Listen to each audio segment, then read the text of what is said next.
Un peu plus d'un mois après l'élection présidentielle, les Français se rendent à nouveau aux urnes pour choisir cette fois leurs députés. Comment sont-ils élus? Les candidats qui obtiennent au moins 12,5% des suffrages au premier tour sont qualifiés pour le second.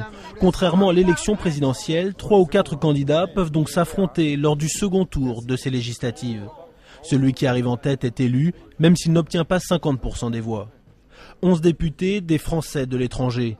Pour la première fois, et c'est une conséquence directe de la réforme de la Constitution en 2008, les Français installés dans d'autres pays éliront leurs représentants à l'Assemblée nationale. Mais le nombre total de députés restera inchangé. Ils seront toujours 577 à siéger au Palais Bourbon. Chaque circonscription est représentée par un député. Si le Sénat se renouvelle par moitié tous les 3 ans, l'Assemblée nationale se renouvelle, elle, entièrement à chaque scrutin. Elle forme avec le Sénat ce que l'on appelle le Parlement. Ils discutent et adoptent les lois. Mais contrairement aux sénateurs, les députés peuvent renverser le gouvernement avec une motion de censure. Le Premier ministre et son équipe sont donc toujours de la même couleur politique que la majorité de l'hémicycle. Les députés sont élus pour 5 ans, mais le président de la République a le pouvoir, comme François Mitterrand en 1981 et 88 ou Jacques Chirac en 1997, de dissoudre l'Assemblée nationale.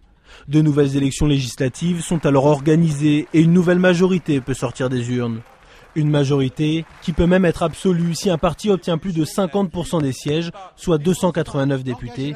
Il a alors les coups des franches pour appliquer sa politique.